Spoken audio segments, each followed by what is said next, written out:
Hi everyone, I'm Brian and welcome to my shop. So today we're going to do a quick shop tour. We've got some changes that are going to be happening in the shop now that I'm not building furniture on commission as much as I was, which is my choice. That's a different story. But anyways, now that I have some extra time on my hands, I have a lot of things in my shop that I'd like to do. So I'm doing this shop tour as sort of a before and then subsequent tours to kind of show the changes that I've made. So let's get started. So my shop is in my basement. This is sort of the entryway into it. I've got a stack of walnut here that's going to be for my last commission. I'm still going to build some things, but not nearly at the frequency that I've been. So this wood is for a dining room table, and so this is the hallway back into my shop, and I'll just go around real quick and show you everything, and then we can talk about what I've got. So you walk in, and immediately to your right is my lumber rack and my lathe with my hand planes stacked on top of it. Moving over here, we have my 14-inch bandsaw, which I don't use nearly enough. Then over here we have a bench with my hollow chisel mortiser in the back, my drill press, my disc sander, oscillating spindle sander, and my miter saw.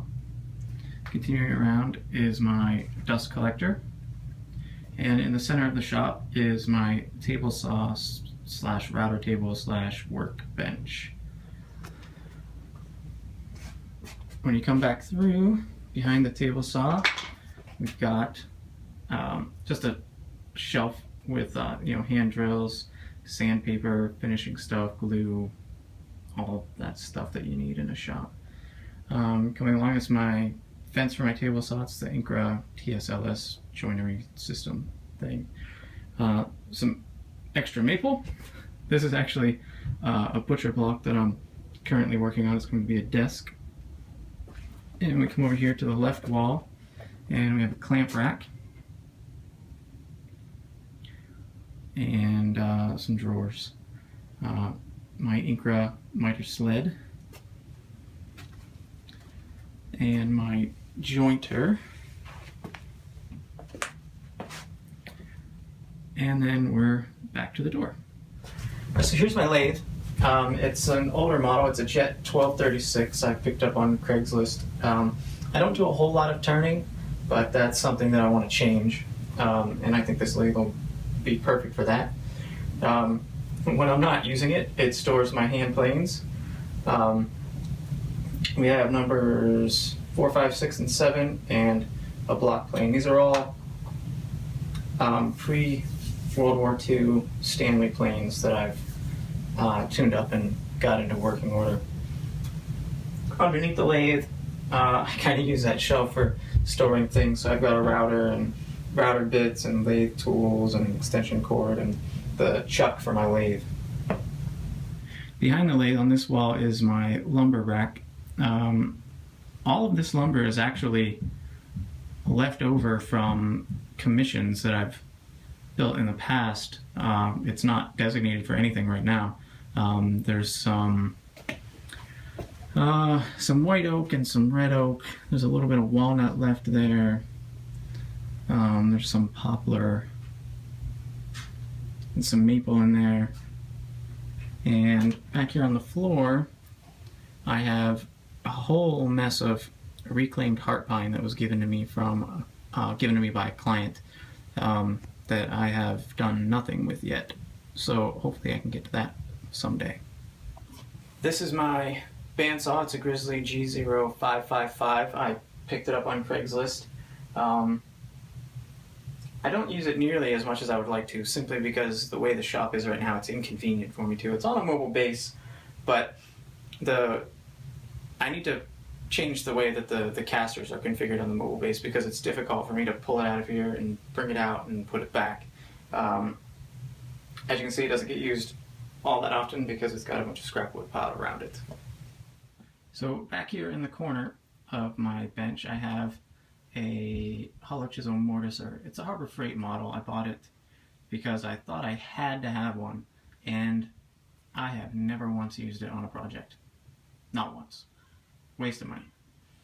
This is my bench top drill press. Not much to say about that. Everyone knows what a drill press is. Then I have a disc sander. The disc on it is in pretty bad shape. I used it to flatten my sharpening stones, so I need to replace that. Next I have an oscillating spindle sander, and over here is my miter saw. This was the very first tool, real tool I guess that I owned. I bought it on Amazon for like $90. It's a Wen 10-inch compound sliding miter saw. It is going to be replaced soon. I'm either going to get the Capex or the Bosch Glide. I'm thinking probably the Glide, since I won't have to move it around. Underneath this bench, it's hard to see because it's a big mess, but I've got some scrap wood, mostly offcuts from previous projects. There's same stuff in there: walnut, oak, red oak, poplar, maple. That's what's left of my scrap pile. I recently got rid of a ton of them. And then I also keep my Festool stuff down here. I've got the Carvex and the Domino TF700. And there are some little bins that have router accessories, my grinder, just the odds and ends that you need for the tools in your shop. This is my dust collector. It's a 2 horsepower Total Shop. I've never heard of Total Shop before, but it works. It works pretty well. But I'm going to be upgrading it. I'm going to put a cyclone on it and a wind environmental filter, and just in general upgrade the dust collection system in my shop. It works the way it is now, but I feel like it could work better. I've got 4-inch flex hose going everywhere, essentially strapped to my ceiling with duct tape. Like I said, it works. There's enough suction, but it could be better. This is my table saw. It's a Grizzly hybrid 10-inch saw. I really like it. I can't complain at all. It's got enough power to cut everything I've thrown at it, and I love it. I put an extension wing in it to kind of take up the space that was left over by the rails for the fence system. Like I said before, I have the Incra TSLS system, so the fence doubles as a fence for the table saw and the router table. The bad thing about it is if you have a small shop like I do, it's not the greatest solution because it adds a ton of extra length for the fence rails. And then if you're making wide rip cuts, the fence itself has an arm that extends out further. Not the greatest idea for a small shop, but everything is on casters and I can move the saw however I need to in my shop to make the cuts that I'm making. Over here again is my wall of clamps. I use mostly pipe clamps, so they're cheap and they work well. I've also got a bunch of F-style clamps and some aluminum clamps over there as well. I definitely wouldn't mind getting more clamps and perhaps ones that are better quality, but for what I'm doing now they seem to work, so I'll stick with them. This guy down here is my Porter Cable 12-inch planer. I can't really complain about it. It's worked for everything I've thrown at it so far, except for this maple. It planed it fine, but the dust collection chute on it continued to clog up because the shavings that came off were the full width of the board and they weren't ejecting properly. I think this will be getting upgraded soon as well, probably to the DeWalt 735.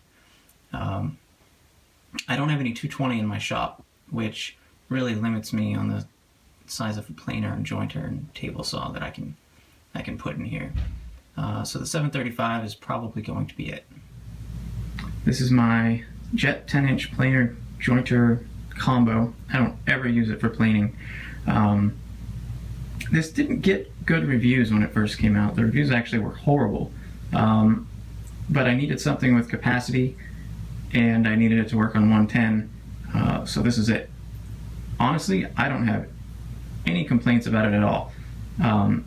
Its biggest shortcoming would be the length of the in-feed and out-feed table. It's only about 36 inches, which is tiny. I built some extension tables for it that work really well. With the extension tables flipped up, I have 8 feet, 4 foot on the in-feed and 4 foot on the out-feed. I'm going to be redoing that in the future. I think I'm going to make some steel ones that I can put on each table, the in-feed and the out-feed table. Another upgrade would be the fence, but I'm not sure if there's anything I can do there or not.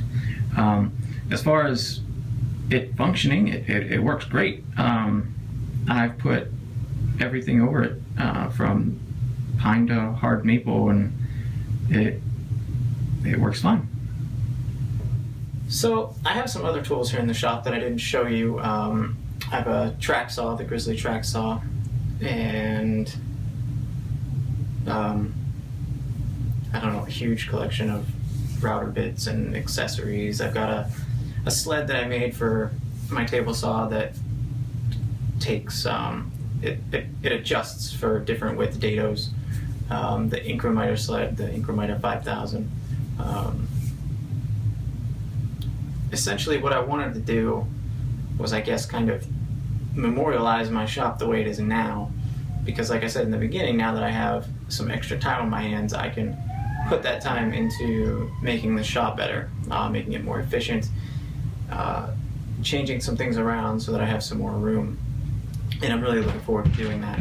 So if you like shop tours, if you've seen some of my work in the past and you like it, go ahead and subscribe, give me a thumbs up. I appreciate it. Next thing coming up is I'm going to have a video for that butcher block desk that we saw in the beginning of the video, so that should be fun. Again, thanks for watching.